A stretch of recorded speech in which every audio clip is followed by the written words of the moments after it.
Present. Present. Present. Present. Here. Here. Here. Yes, we still have a vacancy. Commissioner Cummings resigned several months ago, and the governor has not yet filled that appointment, and Commissioner Ankers has an excused absence due to a schedule conflict. Commissioner Gilzine, will you lead us in the pledge to the flag?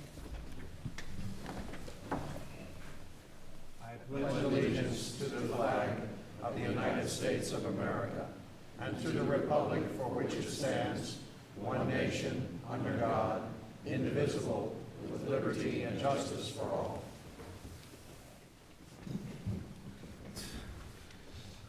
Thank you, and before we get into the agenda, I have some preliminary housekeeping announcements. We are here, of course, as guests of the First District Court of Appeals, and we appreciate their willingness to allow us to use their facilities, but we are bound by their rules as well. And those rules provide no food or beverages other than water in this room. We ask you to please silence your cell phones. Anyone addressing the commission, please speak up so our recording equipment can pick you up properly. And that goes for my fellow commission members to speak into the microphone. We ask everyone to be as brief and concise as possible in your questions and comments. We have a number of items for consideration today, and we want to give everyone ample time to speak, but please don't carry it beyond what is necessary. Pursuant to Section 286.0114 of the Florida statutes, members of the public have the opportunity to have input on matters before the commission other than in cases in which we act in a quasi-judicial capacity. This means the public can have input on matters other than complaints, opinions, and determinations in financial cases. If you desire to be heard on a matter, please speak, fill out a card and give it to Ms. Fulford, who is in the rear of the room, who now has her hand up and can now put it down. The minutes have been circulated, and we've all had a chance to read them. Are there any comments, corrections, or observations regarding the minutes? And none appearing, will someone make a motion that we approve the minutes? Move it. Commissioner Gates, Commissioner Lesnoff, and that takes us to the first item, consideration of final action on a recommended order in Re Rick Lussey. We have before us the recommended order of the administrative law judge from the district, from the Division of Administrative Hearings in complaint number 20-186, and Ray Rick Lussey, recommending that the commissioner find the respondent violated Article 2, Section 8 of the Florida Constitution, and for that violation recommended a public censure and reprimand and a civil penalty of $500. The respondent and the advocate timely filed written exceptions to the recommended order. Thereafter, the respondent and advocate filled a response to each other's exceptions, and the exceptions, the responses, and the full record in this matter are included in your meeting materials. You've had an opportunity to read and review them. We also have a final draft order recommended by our staff, which grants the advocates exceptions, rejections, and respondents' exceptions, and adopts the recommendation of the administrative law judge. The respondent and the advocate will be given 15 minutes each for argument. The respondent will argue the exceptions. Then the advocate will argue her response. Commission members are free to ask questions at any time. And then we'll have questions, discussions, staff input, and a motion on adoption of the staff's draft order. Under the Administrative Procedures Act, we're unable to reject or modify a finding of fact unless we determine that there's no competent substantial evidence to support the finding.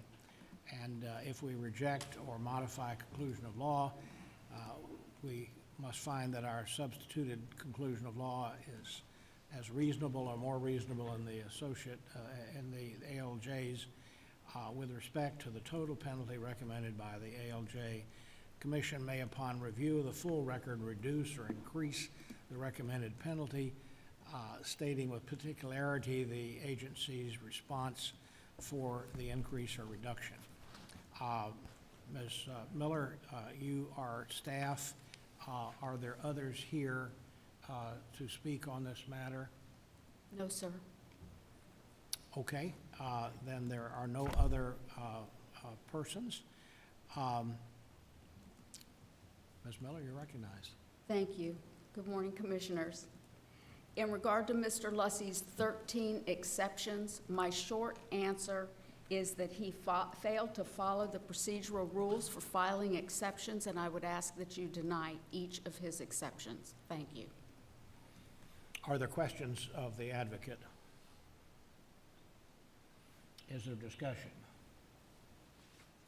Is there a motion? Move to approve the draft final order. Commissioner Lesnoff, is there a second? Commissioner Gates, is there a discussion on the motion? Commissioner Wallman. I guess mine's more of a question, but I probably should have asked it. $500 seemed to me to be a very small fine in this matter, based upon all that transpired. And I guess I might just make that as a statement, I guess. There's no real reason, but I thought it should have been higher, but I'm going to support the motion, whatever the amount comes out to be here. I don't think that's an unreasonable comment at all, and I would, you know, as I consistently look at a lot of these cases, there's a certain gravity to the reasons for the cases coming before us. These are not minuscule matters. These are a violation of public trust, and our job is to enforce that. And when we find that there is probable cause, and when it goes to an administrative hearing and comes back, it seems to me that, you know, I agree with you, Commissioner Wallman, $500 is pocket change. And, you know, it is what it is here, but I certainly would voice my opinion as we move forward. And we had one, and Commissioner Wallman, you may have been the one that recognized it, but it seems like last meeting we had one that the same issue came up, and I think we all agreed that, in fact, we had voted to increase, and that's inappropriate in this situation because it's already gone to the administrative judge. But I appreciate your bringing up that comment because I think it's well taken. Mr. Chairman? Commissioner Gates. Thank you, Mr. Chairman. A question for our Executive Director or General Counsel.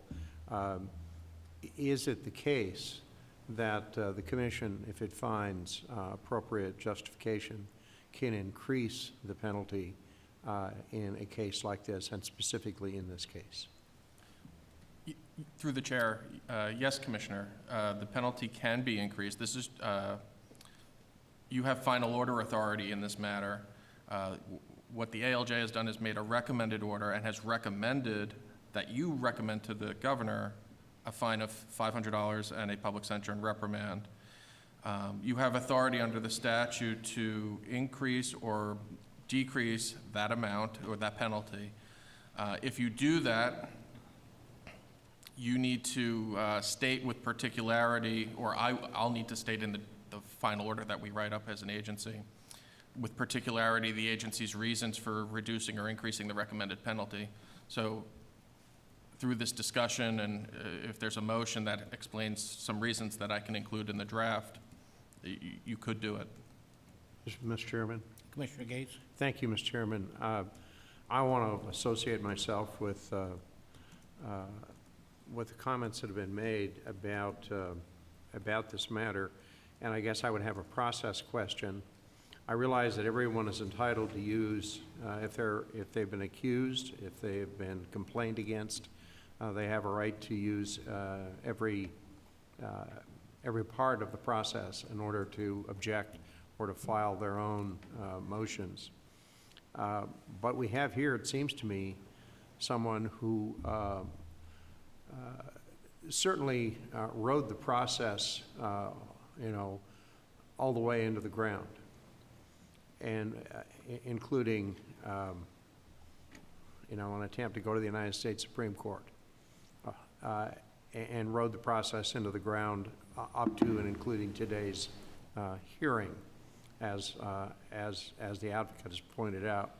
So I would support an amendment by Representative Waldman, if he wishes to make one, to increase the fine for two reasons. First, the nature of the act, which we have found and the ALJ has found that has been committed, and secondly, what I would consider to be an abuse of the process and the wasting of taxpayer resources in specious attempts to almost make a folly of the process. But I would defer to Representative Waldman. All right, thank you for that comment. Is there a motion? I just thought if anybody else wanted to speak, I could get an idea of, I'm happy to make I guess it's an amendment, it would be an amendment to the motion, because I guess there's one on the floor already, right? Yep. So I would move to amend the motion, incorporating the comments by President Gates, and to increase the fine to $5,000. All right, is there a second? Commissioner Wallace? Commissioner Meggs? All right, is there discussion? Yes. The basis for this is a Form 6 violation, which is significant. My recollection, and it's from memory, so I don't have a tally, is that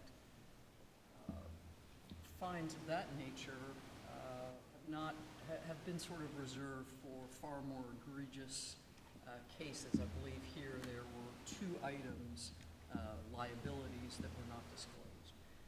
So while I would support increasing the fine, I'm not sure from a historical perspective that we're being consistent with what we've done historically. With respect to process, obviously this person did maximize every avenue available, and while that can sometimes seem burdensome or abusive, if it is his right, I'm not sure that is a legitimate reason for us to increase penalty.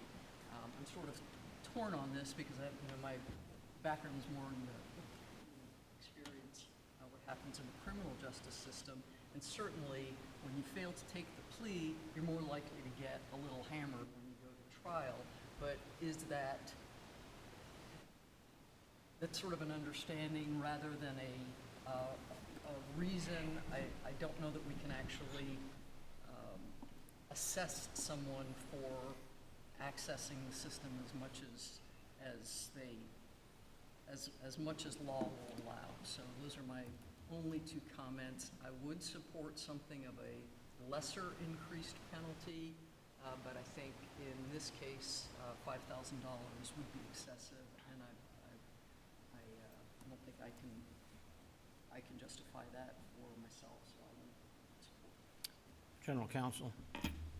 I should add, in rejecting or modifying the penalty, one of the things that I will have to do, as you state your reasons, is I will need to then go into and cite to the record examples or reasons based on the evidentiary record from the hearing why the increased penalty is justified. Using the reasons that you would give me, I would go into the record and pull out things from the record.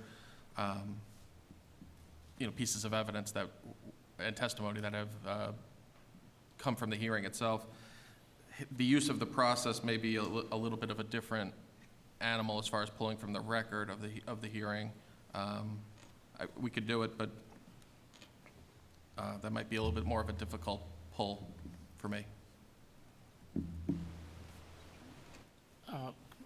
Mr. Carvajal? I think to, first, I support the idea of increasing the penalty. In part, if I'm not mistaken, this case is even before us because it's flaunting another part of another process in terms of reporting. And the judgments that were failed to be put into the record were also about reporting requirements. So this is kind of doubling down on that process. But if I was going to reference anything in the judge's order to specify this, it seems that the judge believes that $500 is the appropriate size penalty because of the respondent's negative net worth as identified in point 20 of the recommended order. And while I am sensitive to that point, I also think that the process, not accessing the process or even being represented pro se, but the flaunting of the process is what concerns me. So I would support an increased amount. I'm not opposed to 5,000, but I would be sensitive to Commissioner Lesnoff's request to be consistent in fines. Hopefully that helps a little. Further comments? If not, the motion is before us. All in favor, say aye. Aye. All opposed? Nay. And the motion carries. To amend, and now we, or is that the final vote? No, that was the amendment. That's the amendment. And so now that takes us to the final vote. Ms. Miller, do you want to make a comment?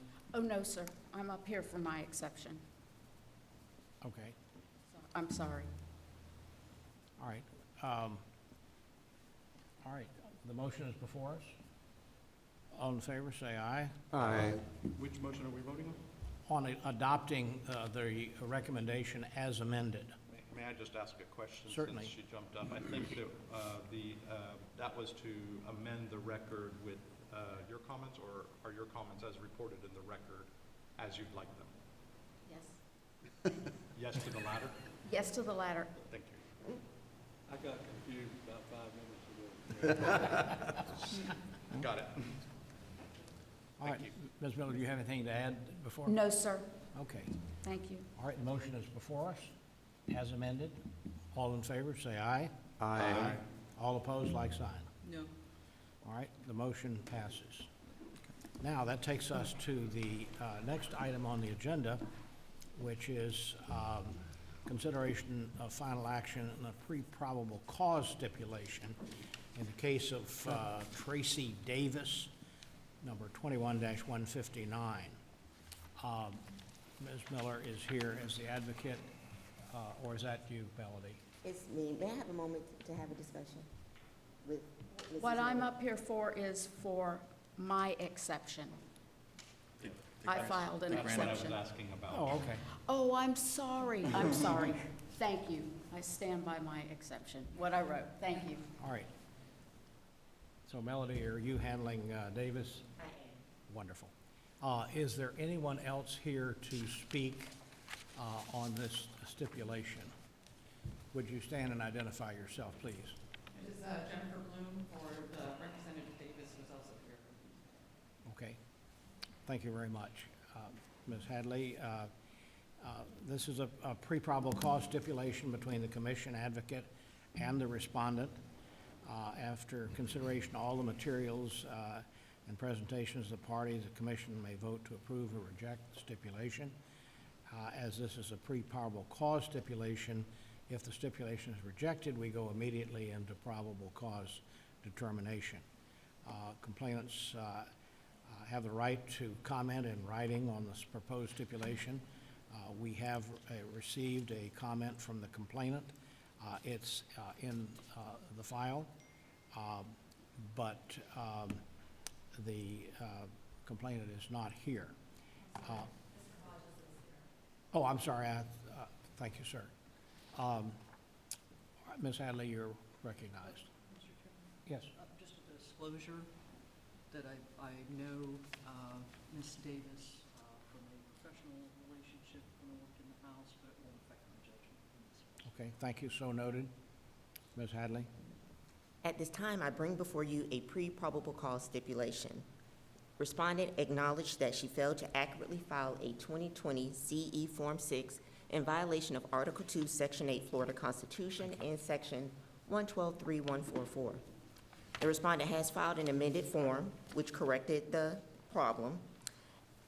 Since she is a sitting member of the House of Representatives, by law, the commission will refer the matter to the Speaker of the Florida House of Representatives for action consistent with Section 112.3244 of the Florida statutes. In this case, the commission does not provide recommendations regarding a penalty. I respectfully ask for the commission's approval of the joint stipulation. All right, are there questions of Ms. Hadley? All right, does the respondent want to make a comment, or two, or three?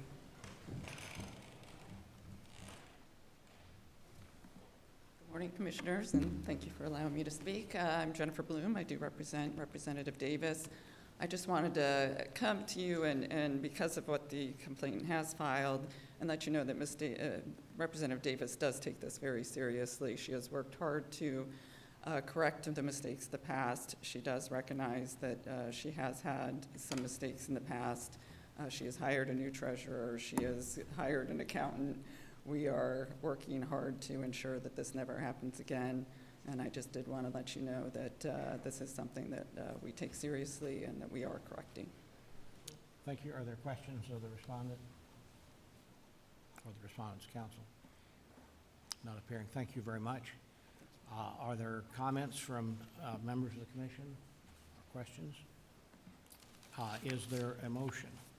I move adoption of the joint stipulation of fact, law, and recommended order. Second. Commissioner Wallman, Commissioner Gelzine. Is there discussion on the motion? All in favor, say aye. Aye.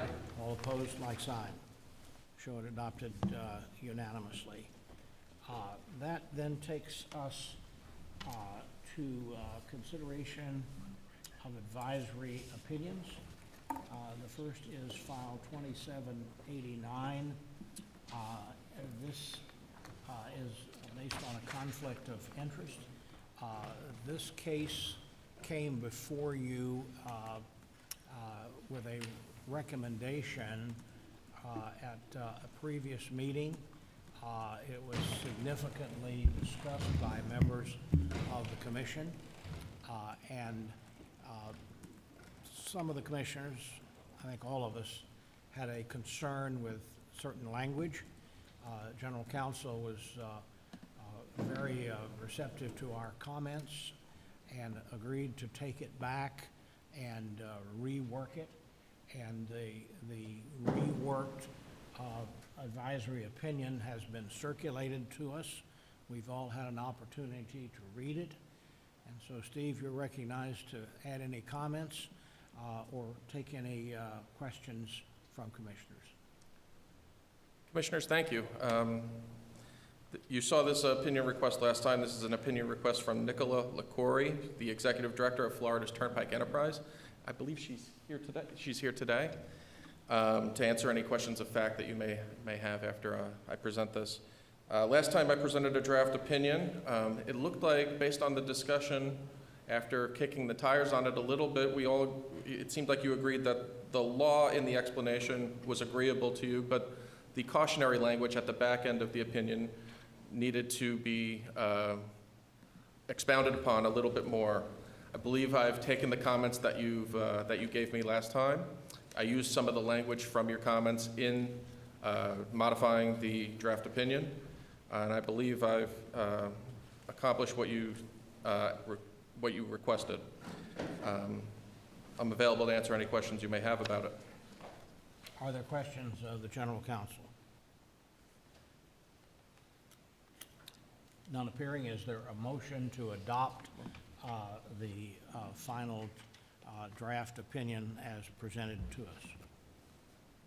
I'll make that motion. Senator Carvajal, Not elected yet. I'm sorry? You said senator. Oh, but I'm I sorry, appreciate it. Commissioner. I just reverted back Everybody's, to my old everybody's. days. Mr. Chair, I should add that the requester is also here today. I gave you a demotion, that's what I did. All right, Commissioner Carvajal, is there a second? I'll second. Commissioner Wallman, is there discussion? All in Mr. favor, Chair. say aye. For discussion or just comment, actually. Okay, I think in particular because we made comments last time, and I hope that the director heard those. Greatly appreciate the proactive nature of this request, and we also clearly identified the frustration that a public servant has with all the dualities of conflicts or situations that they have. And the willingness to serve is greatly appreciated for anybody who would be in such a situation. There is no doubt that somebody's going to get frustrated and file something at this point, but we need good people to do all the right things every step of the way to show that it's possible and can be done. So many thanks for those people who are willing to step up. I just wanted to repeat that since that was a big part of our comments last time. Nobody was suspecting that there was nefarious action. It was just want to make sure that we dot every I. that's a well-stated comment, and I think everyone on the commission would agree with your observations. And the party is here, and she has heard what we have said, and I appreciate that. All right, any further discussion on the motion? All in favor, say aye. Aye. All opposed, like sign. Nay. Okay, show it adopted. All right, that takes us to the next items. We have, the first is Andre Perez. This was continued. I received a request for continuance for good reason, and I granted that. So it has been continued, and it will likely appear on the July agenda. And then the next one is FD 19-184. This one is a no hearing. It is before you. Are there comments? You've all had an opportunity to read it, and there is a proposed order, and that is before us. If someone will make a motion that that proposed order be adopted. So moved. Second. Commissioner Wallman, Commissioner Gates, is there discussion? All in favor, say aye. Aye. All opposed, like sign. And now that takes us, believe it or not, to consideration of expenditures, and I don't think there's anything there. I do need to make an oral. Okay, well, I'll recognize our executive director for that, and then she can move right into reports. As the chair, I have no specific report other than what will be covered by Ms. Stillman. She and I have worked very closely together post-legislative session, because that has created a lot of problems for the commission for reasons that she will explain. We've been out in a never land, and the plane finally landed yesterday with the governor's signature, and so we now know where we're going, and we're having to make some changes, which were actually effectively done immediately yesterday after the governor signed, and we will move forward. Ms. Tillman, you're recognized to talk about expenditures and your report as executive director and e-filing as it exists today. Okay, thank you, Mr. Chair. As for expenditures, as you know, my signature authority does not exceed $10,000. And as we enter the new fiscal year, we have a new contract with Westlaw that exceeds my authority, and so I'm seeking a vote to approve my ability to sign that contract. Additionally, I do not yet have the Attorney General's contract in the budget. It was listed as $400,000, which was the same as last year. That was based on information that was provided to me at the time from the AG's office, that they did not foresee an increase. Subsequent to mail out, I was contacted by someone in the Attorney General's office who indicated that due to the across-the-board 5.38% increase for state employees, that they would need to increase the amount of that contract by, I believe the amount is $13,325 to account for that 5.38% increase. Unlike the commission, we receive administered funds for those increases, but apparently I learned that when there are contracts through the AG's office, that's passed through to the contract. We do not double budget. I did not know that such a thing existed, but I'll be looking into it.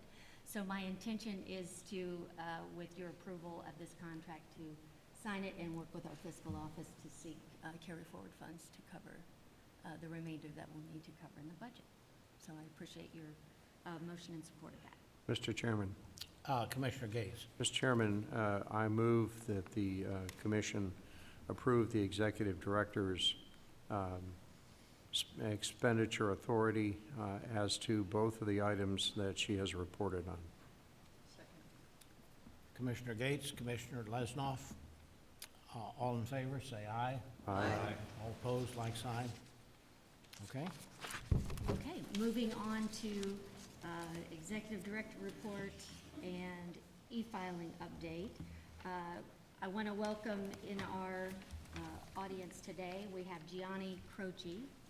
He is our new summer legal intern for the office. He is a volunteer. Today is his first day with us. He just completed his first year of law school at the Florida State University School of Law, and we are very happy to have him with us and to put him to work with us this summer. So we're grateful for you being here, and welcome aboard. Madam Executive Director, he knows, of course, that as an unpaid intern, on his first day, he buys lunch for everyone. Do I We hear a want to motion? thank you in advance. So, in addition to that, I wanted to let you know that at the next meeting will be the commission photo, so shine your shoes and be ready to go with that.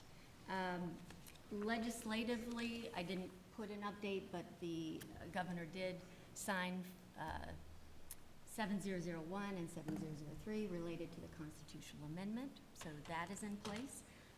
In addition to that, yesterday, as everyone knows, the governor signed the budget. Along with that, he signed the implementing bill 5003. So this week has been kind of an early qualifying period for some folks where they've been working hard to get their disclosures completed. That includes Form 6 filers who were electronic up until late yesterday, where we paused the e-filing system.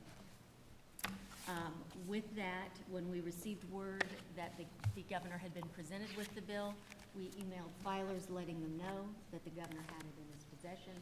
He could sign it at any time. We urged them to go ahead and get back in the system, print their progress, or file their form, because once he signs it and we pause it, access will no longer exist to the system. That is our current status. If you go to the e-filing page, there is a notice to filers with a link to the paper Form 6. Within about, 5 to 10 minutes, we had that PDF form live on our website for filers as we were pulling down e-filing late yesterday. It's been a very busy and challenging financial disclosure season so far. We did go ahead and send out the regular notice in mid-May to filers. We did not wait to see when it would flip. We wanted to give filers plenty of notice and plenty of time. As I understand it, within the first 20 minutes of our office opening this morning, we heard from no less than 10 callers with questions about what was going on, and most of our staff is here We have a few folks who bravely have remained at the office and are fielding those calls today. Filers have been, for the most part, very gracious to us, understanding the situation that is at hand. We have learned a lot about the system, what has worked, what hasn't worked, the user interface, what filers have liked about it and what they've disliked. I had somebody speak to me yesterday about the system who's been in it a lot and who works on behalf of clients. And that individual said that they sort of have a love-hate relationship with the electronic filing system. And I tend to agree. It is really great in a lot of respects, but there is a learning curve. It is a little bit different, and we are going to continue to work while we're processing all of these paper forms, work to perfect the e-filing program. Obviously, we did not get to roll it out in the way we expected because of all the changes during legislative session. It has been quite challenging, but as expected, your staff rose to the occasion. The amount of hard work that they put in while keeping their sense of humor and being remarkably pleasant in the face of adversity is inspiring. I will say I had a senior judge call me last week and said he was speechless at the way he was treated by our staff. He had dreaded making the call. He had dreaded doing the e-filing, but he made the call, and he said that he spent in total about 2 hours on the phone between Kim and Lynn at our office, and he said they treated him like he was the only person on earth.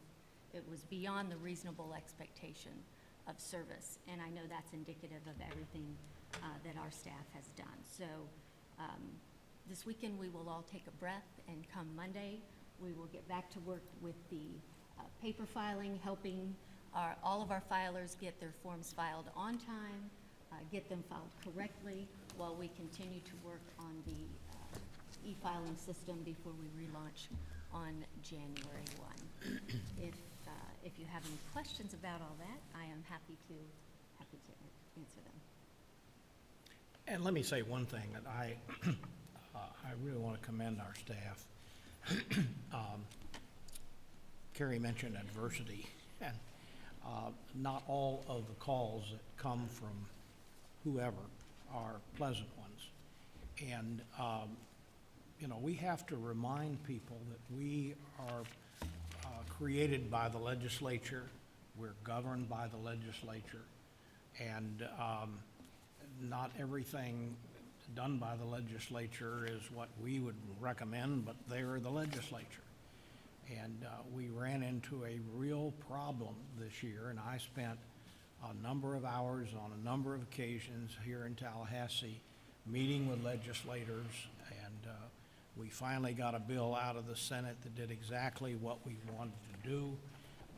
We got the bill in the House amended to match the Senate bill, and for whatever reason, the House never brought it up for a vote. And so it died when the legislature adjourned. And that left us in a real quagmire. We were still obligated to do e-filing, and then they put a provision in the implementing bill that did what the House should have done during the session. And so ever since the legislature adjourned, which is now almost 2 months ago, until yesterday, we were just left in a void. And a lot of people didn't understand that, and I can understand why. It's very confusing. Do we do e-filing, do paper filing? We have candidates that are trying to qualify, both incumbents and non-incumbents, and they weren't sure what to do. And our staff has done an outstanding job trying to field those questions and clear up any misunderstandings. But it all boils down to the fact that e-filing is put off for another 2 years. And that's not all bad. It reverts us back to paper filing that we've been doing for 50 years. One thing we have learned about e-filing, and I really want to commend our staff, particularly Carrie, who carried this ball from the very beginning when we started e-filing. It was totally new for us. It was a great challenge. We learned a lot, and we learned even more when e-filing started. And we're governed by the legislature, but we have to make some decisions internally as to procedure and process, and we kept tweaking the e-filing.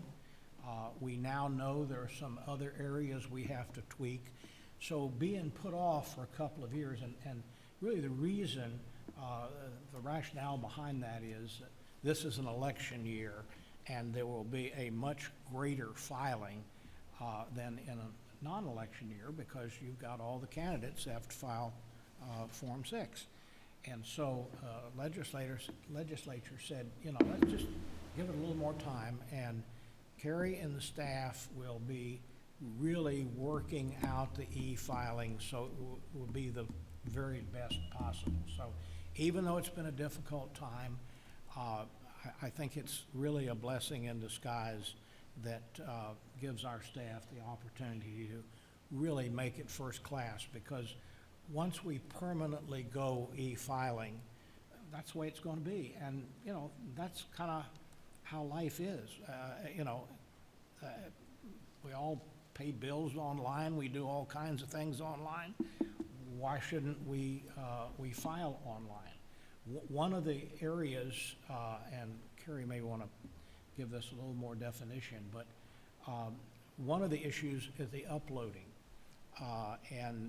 What about confidential information, and how secure is that, and what do we allow to be uploaded? And that really kind of still needs to be worked out. But I just want to make those comments and give a kudos to our entire staff for what they have done in ironing out the tweaks necessary with e-filing, dealing with the public who don't understand the difference between e-filing and paper filing and so forth, but they have handled it admirably, and as chairman, I greatly appreciate that. Tony, Commissioner Harville. Thank you. I would echo the sentiments about the staff, and very glad to hear that external parties also talk about how wonderful you are. I actually want to, and I know that we're going to take care of any candidates and any of the individuals that actually interface with the Form 6, but the part of the system that sometimes has broken down, including some creative processes at the local level with supervisors of elections and clerks, bring my mind back to, have we done everything we can to help them understand their role now that paper filings are back in place? And I know that there's a lot of transition with and issues at the local levels with superintendents and the new Secretary of State. I trust that they're all very, very good, but this was a change very, very close to qualifying. So is there anything that we can and should be doing to help them in this process? Through the chair, Kim Holmes, our program administrator for financial disclosure, is in frequent and constant contact with the qualifying officers, the supervisors of election, the Department of State. I've had a number of calls with them, and yesterday afternoon she had worked up an email to provide to them to let them know of the official switchover. I think many of them hearing that the 5003 was in the hands of the governor, we did have some calling us saying, is this happening? And of course, we didn't know until it happened that it was happening. But we have been communicating with them as much as we can, with as much as we have known as we have known it. We can always do more, but we're going to work closely to make sure everybody has the information. And to reference the particular situation that comes to mind is clerks that give forms back after receive for manual updates and stuff without processes and stuff like that. That's what comes to mind in particular in this. So. It does not, unfortunately, happen often, but we have seen cases here. First time. Yes, we did. Yes. Gary, further report? I have nothing further, Mr. Chair. Well, that brings us to a very unique and unusual situation where it is 20 minutes past 9. So we have 40 minutes. Commissioner Gilzine, did you remember to bring a deck of cards? Is that because Commissioner Akers is not here? I'm sorry? Is that because Commissioner Akers is not here? I think so. I'll tell her you said it. I thought it was a question, that wasn't a statement. We'll look to see if there's, What? we'll look to see if there's a couple of things we can handle early, but Yeah, we're going to check. We'll take a little break now, but don't get too far away. We'll go ahead and start early if there are some things that we can do. I think we know who's coming and who's not coming, and so why don't we take about a 20-minute break, and we'll call the executive session in at 20 minutes of 10, and in the meantime, Millie, you can figure out what we can do without having to wait. Well, thank you all for your participation. It's Move to adjourn. I'm sorry, Commissioner Walden moves we adjourn. Say-